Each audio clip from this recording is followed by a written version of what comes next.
Today, we found everything from a real 1970 Camaro Z28 to a 525 horsepower Cobra that sounds completely insane, plus a one-family Pontiac Firebird, a Hot Rod 59 Corvette, and even an Eleanor-style Mustang project that could become an absolute monster.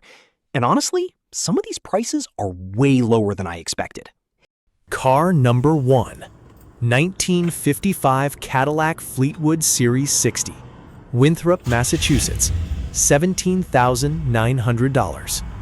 All right, we're kicking this one off with pure 1950s luxury. A 1955 Cadillac Fleetwood Series 60 finished in black over blue leather. And honestly, these mid-50s Cadillacs still look like rolling pieces of American history. Massive chrome bumpers, long body lines, huge grille, tail fins just starting to become part of the design language. This thing absolutely screams old school luxury. But here's where it gets interesting. Underneath the classic Cadillac styling, this car now runs a 1989 Pontiac Trans Am 305 V8 with a 700 R4 overdrive automatic transmission. And honestly, that's probably one of the smartest upgrades you can make to a big old cruiser like this, because now you get more modern reliability, fuel injection, overdrive cruising, and easier parts availability without losing the classic look outside. The seller says the swap was completed back in the early 90s and still looks very clean today, and they've already gone through a long list of maintenance items: fuel system work, new tires, ignition components, sensors, fuel tank, sending unit, and injector rebuilds. That tells me somebody wanted this car road ready, not just parked in a garage. The seller also mentions power steering, power windows, front and rear climate controls, and factory-style air conditioning. Back in 1955, that was seriously high-end luxury. And honestly, black paint over blue leather sounds classy as hell. This feels like the kind of classic you could comfortably cruise for hours while still getting constant attention everywhere you stop. Because no matter how many modern luxury cars exist today, nothing really has the presence of a mid-50s Cadillac. Car number 2. 1968 Chevrolet Camaro convertible, Toption, Maine, $55,000.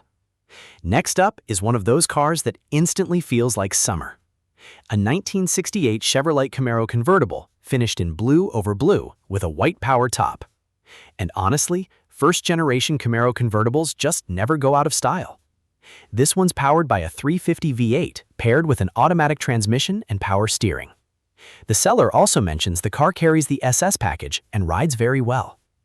Now, they don't specifically claim it's a factory SS car, but visually, these cars always attract attention regardless, especially in bright blue. The combination of the blue paint, matching interior, and convertible top gives this Camaro a very clean late 60s appearance. And because it's an automatic, it's probably the kind of classic almost anybody could comfortably jump in and enjoy immediately. The seller describes the car as very clean overall, and honestly, that's exactly what most buyers want from a convertible muscle car. Not a massive restoration project, not something torn apart in boxes, just a clean cruiser you can drop the top on and enjoy. And 1968 Camaros still have that slightly cleaner, more understated look compared to the heavily redesigned 1969 models. It's subtle, but Camaro fans definitely notice the difference. This feels like the kind of car you drive on warm evenings just for the experience alone. Car number 3. 1971 Buick Grand Sport, Red Bank, New Jersey, $28,000. All right, now we're stepping into one of the most underrated muscle car brands ever, Buick. And honestly, people forget how serious Buick performance became in the late 60s and early 70s. The Grand Sport models had massive torque and a much more refined personality compared to some of the rawer muscle cars from Chevy or Mopar. This 1971 Buick Grand Sport is finished in red over white, which honestly fits the luxury muscle vibe perfectly. The seller links directly to a Hemmings listing, which usually suggests the car probably has a deeper history or more detailed documentation available. And 1971 is actually an interesting year for muscle cars because compression ratios and emissions rules were beginning to change across the industry. So cars from this era became a unique blend of old-school big body muscle mixed with more comfortable cruising manners. Buick GS cars were especially known for strong low-end torque. These weren't lightweight drag strip screamers. They were powerful highway bruisers. And honestly, red paint with white interior always looks upscale on big GM muscle cars from this era. This feels like one of those cars you appreciate more the longer you look at it. Less flashy than a Camaro, but probably far more comfortable for long cruises. Car number 4.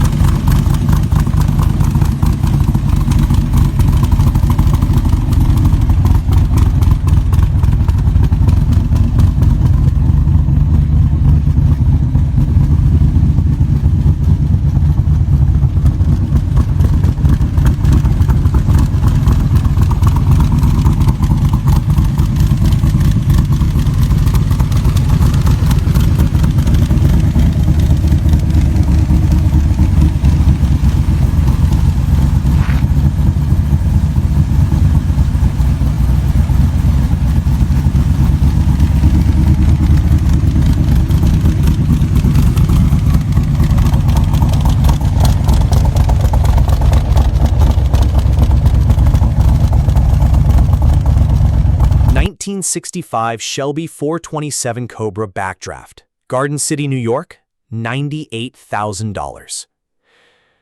All right. This thing sounds absolutely insane. A 1965 Shelby-style 427 Cobra Backdraft Roadster producing 525 horsepower at the rear wheels. And honestly, Cobras are already terrifyingly fast even before modifications. This one sounds like somebody built it with basically zero compromises.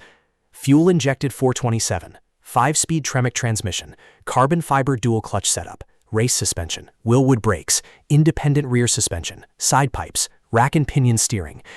This thing is basically a street-legal race car. And because it's a backdraft build, it combines classic Cobra styling with much more modern engineering underneath. That means it probably drives dramatically better than original 1960s Cobras ever did. The seller also added heated seats, performance cooling upgrades, braided lines, fire extinguisher, race harnesses, and paint protection film. So this clearly wasn't thrown together cheaply. And honestly, blue paint with white racing stripes on a Cobra is about as iconic as it gets. That design never gets old. The seller says the car has only had one owner since new and remains in impeccable show condition. At only around 4,000 miles, this thing sounds barely broken in, and weighing roughly around 2,300 pounds with over 500 horsepower, yeah, this thing is probably completely violent when you hit the throttle. Car number 5.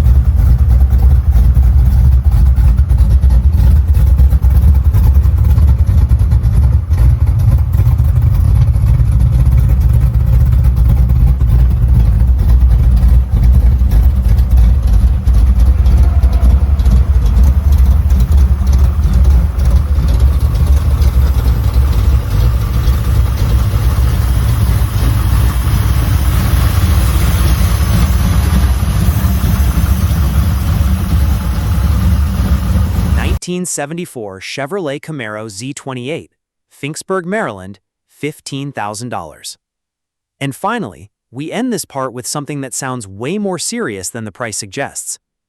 A black 1974 Camaro Z28, powered by a 383 stroker, making around 425 horsepower. And honestly, this thing sounds like a straight-up street and strip machine. The drivetrain setup alone tells the story. Turbo 400 automatic, reverse manual valve body, 2800 stall converter, 4.10 gears, and radial slicks. This is not some mild cruiser.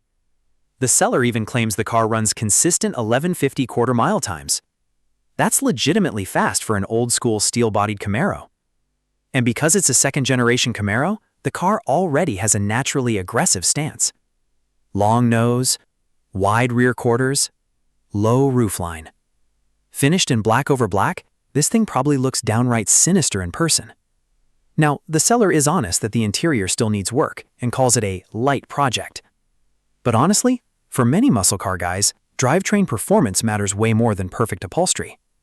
And with a built 383 stroker setup already installed, the expensive part is arguably already done.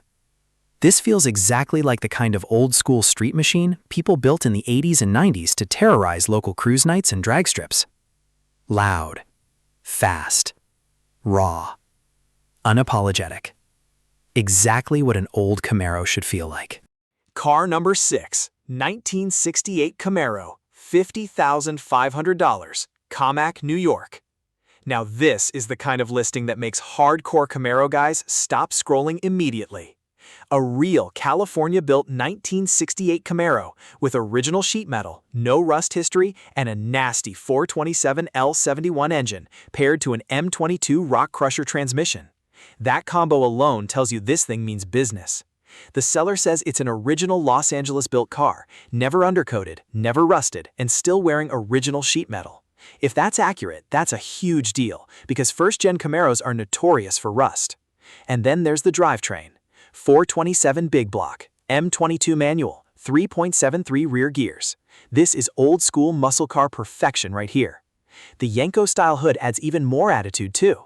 Whether it's a real Yenko-inspired build or just using the hood styling, it absolutely fits the personality of the car. This isn't some polished luxury cruiser. This feels like a raw muscle machine built for loud exhaust, tire smoke, and weekend drag strip runs. Under the hood, it's no longer the original drivetrain. Somebody swapped in a 1989 Trans Am 305 V8 with a 700 R4 automatic transmission back in the early 90s. And honestly, for a driver-quality classic, that's not necessarily a bad thing. Fuel injection, overdrive transmission, easier cruising, easier maintenance. This is the kind of setup you can actually enjoy on modern roads without fighting a temperamental old carburetor every weekend. Seller says the car sat in a garage for years, but they recently went through it properly. New tires, wheel cylinders, plugs, wires, sensors, fuel system parts, rebuilt throttle body injection system, all the stuff you'd want sorted before hitting the road. The paint isn't perfect, chrome isn't perfect, but the car sounds honest, rust-free too, which matters big time on a giant 50s Cadillac. And check this out, front and rear climate control, power steering, power windows, factory-style luxury everywhere. This thing was basically a private lounge on wheels. For under 20 grand, this is one of those cars that could pull huge attention at local cruise nights without completely draining your bank account. Car number 7, 1959 Chevrolet Corvette, $69,000, Scranton, Pennsylvania. This thing looks like classic Americana turned up to 11.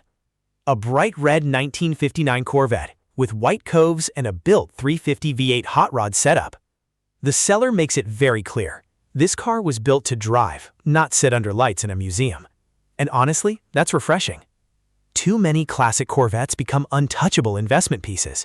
This one sounds like somebody actually wanted to enjoy it. The restoration was completed in 2019, and visually these late 50s Corvettes are just stunning. The chrome teeth grille, rounded fenders, tiny tail lights, it's pure space-age American styling. Throw in Cragger wheels and Mickey Thompson tires, and suddenly it feels like a vintage street machine instead of a delicate collector car. And because it has a small block Chevy 350 instead of the original drivetrain, you're probably getting something more reliable and easier to maintain too. This is the type of car that turns every gas station stop into a 20-minute conversation. Car number 8, 1967 Pontiac Firebird, $35,000, Mount Vernon, Ohio. Before the Firebird became famous for screaming Trans Ams, cars like this laid the groundwork. This 1967 Pontiac Firebird is a one-family-owned car with documented 50,000 original miles, powered by a 326 V8 and a 2-speed automatic. And honestly, survivor-style cars like this are getting harder to find every year. The seller says most of the car remains original, aside from the carburetor and master cylinder. That's pretty impressive for a nearly 60-year-old muscle car. The burgundy paint with black interior sounds perfect too. Very classy color combo. Now, the 326 wasn't the wildest Pontiac engine available, but these early Firebirds still had great styling and excellent road manners for the era. And because it's a one-family car, there's probably a story behind every mile. Those are the kinds of classics people connect with emotionally. Car number 9. 1958 Chevrolet Biscayne, $14,500, Jeanette, Pennsylvania. This car feels like the definition of affordable vintage cool. A 1958 Chevrolet Biscayne with a 283 V8, 3-speed manual, Holley 4-barrel carb, and dual exhaust for only $14,500. That's honestly hard to ignore in today's market. The Biscayne was Chevrolet's more budget-friendly full-size model back in the day. But now that simple, stripped-down look actually gives it character. And 1958 Chevys have some of the wildest styling GM ever produced. Huge fins, dramatic chrome, quad headlights. Everything about these cars screams late 50s America. Seller says the interior restoration is older, but holding up nicely, while the exterior shows some age. Personally, that's not always a bad thing. A little patina can make a classic feel more authentic. And because it's already running and driving, somebody could enjoy this immediately while improving it little by little over time. That's the sweet spot for a lot of enthusiasts. All right, guys, that's today's lineup of classic American muscle and vintage cruisers for sale. Let me know down in the comments which one you'd take home. The Cobra, the Z28, the Corvette? Or maybe that wild big block Camaro? And if you enjoy hunting for cool classic cars with real stories behind them, make sure to like, subscribe, and stick around because the next lineup is already getting crazy.